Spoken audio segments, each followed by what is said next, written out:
Doctor ortho, अब दर्द भी घुटने टेकेगा।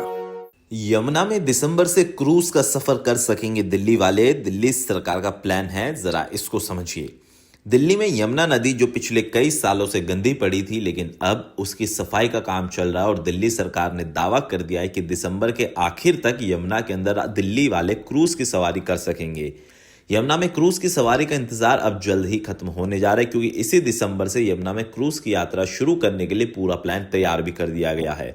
पर्यटन मंत्री कपिल मिश्रा ने बताया कि यह क्रूज जल्द ही यमुना में सोनिया विहार पुस्ता से जगतपुर के बीच का सफर तय करेगा। उन्होंने बताया कि यमुना किनारे पर्यटन को बढ़ावा भी दिएगा और इससे दिल्ली यमुना को स्वच्छ बनाने के साथ आसपास के पर्यटन स्थल विकसित करने की योजना पर दिल्ली सरकार काम कर रही है।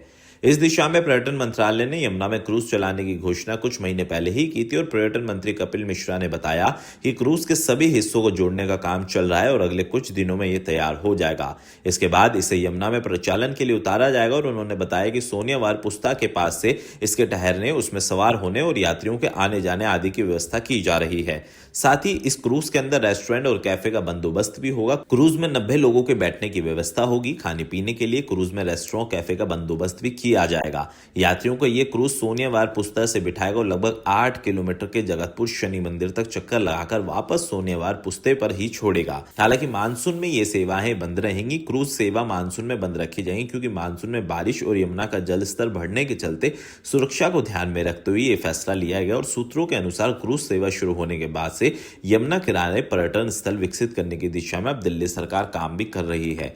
हालांकि दिल्ली सरकार की इस घोषणा को लेकर आम आदमी पार्टी के दिल्ली प्रदेश अध्यक्ष सौरभ भारद्वाज ने सवाल उठाए। सौरभ भारद्वाज ने कहा कि पहले आप यमुना को साफ कीजिए, यमुना में क्रूज चलाने की बात तो बात की बात है। सौरभ भारद्वाज ने इतना तक कह दिया कि मुख्यमंत्री जो रोज यमुना किनारे जाती है, विजिट करती है और फीडबैक लेती है, अगर उनके मंत्री और वो खुद यमुना का पानी पी लेंगे तो दिल्ली वाले मान जाएंगे कि यमुना साफ होगी। हालांकि बीजेपी दावा कर रही है कि पिछले 4-5 महीनों के अंदर यमुना से कई लाख मैट्रिक टन कचरा निकाला गया है और यमुना को शुद्ध करने के लिए वो सभी काम किए जा रहे हैं जो पिछले 10 सालों के अंदर नहीं किए गए थे। और साथ ही दिल्ली सरकार ने दावा किया कि इस बार छठ पूजा के अंदर कालिंदी कुंज और तमाम यमुना में जो घाट होते हैं वहां पे आपको फॉर्म और झाग दिखाई नहीं देगा, जिसके लिए दिल्ली सरकार ने पूरा अपना प्लान तैयार कर लिया है। हालांकि अब दिल्ली वालों को इंतजार है कि वाकई में ये क्रूज का जो सपना दिखाया गया वो साकार होगा या फिर सिर्फ एक जुमला है। डॉक्टर ऑर्थो, अब दर्द भी घुटने टेकेगा।